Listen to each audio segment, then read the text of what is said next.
do we heal from trauma? How do we start to manifest more effortlessly? How do we stay in a high vibration? Well, in this video, I'm going to tell you how it all works together and my experience of healing my trauma and my wisdom from it, because I've used so many years just trying to figure it out and being so frustrated of how to manifest, of how to heal, of how to be in a high vibration all the time. But the truth is, I want to say first of all, is that you don't need to be in a high vibration all the time. It's not bad to be in a low vibration. It is not the emotion itself, it's not what is happening that is the problem. It's how you respond to it, it's how you react. Because like if you react, you will just keep on manifesting the same thing. You're like, oh my god, I hate this is so terrible, like I can't bear it, I don't want it in my life. Then you're just gonna keep having more that experience of that feeling into your life, that oh my god, I can't bear this, I'm so unlucky, like blah blah blah blah blah. Or you can take this as, how can I look at this from a positive perspective? And I am not talking about toxic positivity. Like, I'm not saying that you like say, I'm so happy all the time, everything is great. No, like, it is about embracing and loving yourself unconditionally and see, how can I learn from this challenge? And what perspective can I use to learn from? And put a positive meaning in things, because we already put meaning in things. And sometimes we can be so used to put a negative meaning in things that we don't even realize we're putting a meaning in it. But nothing is actually a fact. It's just a meaning. It's an opinion. It's a vibration. But there is so many vibrations you can tune, or you could choose to tune into, and you have the choice. But first of all, I want to talk about, how do we heal? Because healing and manifesting is very much connected. Because if you're in trauma all the time, if you're like thinking you're not good enough, you're not worthy because of this trauma or whatever, then you're gonna keep manifesting the same experiences of trauma, of the past trauma, the same energy. You're gonna block yourself from manifesting your desires. Remember, you don't have to be healed 100% or perfect to manifest what you desire at all. And like I said, it's not the thing that is happening, it's how you respond to it. But where do we start? So the first thing that I see myself and many people have difficulties to do, and that is to take responsibility for your emotions. And this can be so hard to hear, or like triggering, like thinking like, if I take responsibility for my emotion, it means that it's my fault it happened or stuff. But that is not what I'm saying, or it's the meaning behind it. It's about like, you're an adult now and your anger and sadness needs to be taken care of.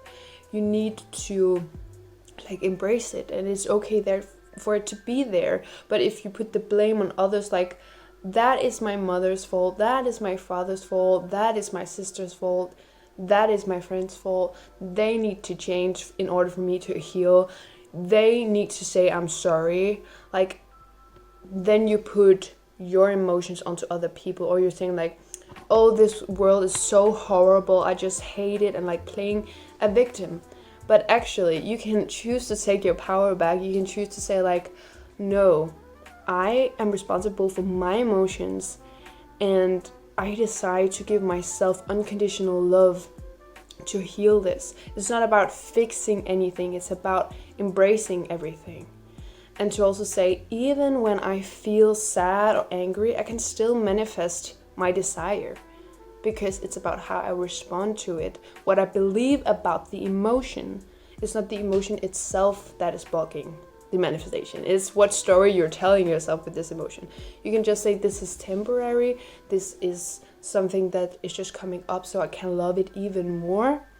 And then you will start to manifest so much more effortlessly, because you're not making it so complicated. You're not making like, I need to be 100% healed to manifest my desire. And that is just the ego trying to take you away from your desire because they want you in this comfort zone. They just want security for you. So it's nothing bad what the ego wants, but it's not always something that is serving you in the long end. It's just keeping you in the same cycles of pain.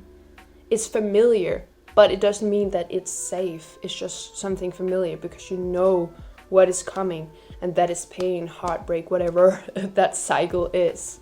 But when you start to take responsibility, saying, this is my life, this is my emotions, I'm taking the responsibility, I am choosing a better life for myself. I'm choosing to give myself that love instead of waiting for people to change or for people to give me that love or for the world to become a better place for me in order to be happy, to be fulfilled, or to be kind towards others. Because also we attract who we are being. So when we start to heal, we will also start to attract people and circumstances and situations that reflect that back. But it's not about like changing or healing to get something from the outside, to get a manifestation. You have to do it for yourself because you cannot trick yourself. You cannot trick the universe to get what you want. Like, you need to do it for yourself because then you will truly feel at peace. That is what it's all about. It's about how you're feeling, because it's never about manifesting something, because it's just a thing. It's meaningless unless you give it meaning and feeling. It's the feeling you get out of the thing you're getting. When you're having that feeling already, when you're feeling fulfilled already, then you don't need the manifestation. You can still want it, but you don't need it anymore because you've given yourself that love. You've given yourself all that you need because you're responsible for your emotions. And sometimes there's so many adults being children because they are not taking responsibility for themselves, and they just keep on suppressing it and keep on like learning it to the next generation to like not take responsibility and to like put the blame on others. And that's just gonna keep them in this toxic loop of going in the same things and then putting the blame on other people and manifesting the same again. So literally it is so empowering to take responsibility. It's nothing bad or like, oh, it's your fault. No, it's like actually very empowering to take responsibility for yourself.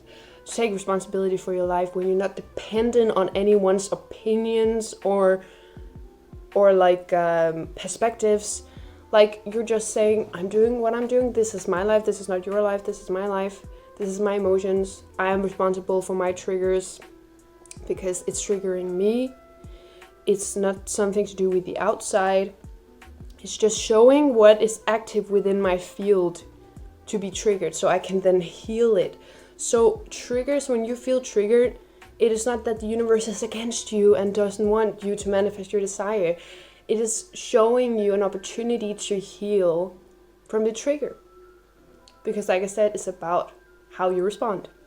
And I also do one-to-one coaching sessions to help you to heal, transform, take your power back, and manifest your dream life more effortlessly. I also have guided meditations to shift your timeline to your desired reality, to shift your mindset, to reprogram your mind. It's so powerful. That is linked in the description, and much more links, donations to me if you want that.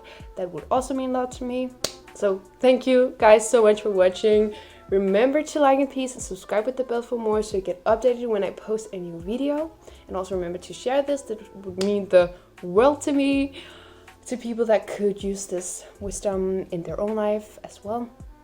Then I just send you a lot of unconditional love wherever you are in your journey right now. And I'll see you next time.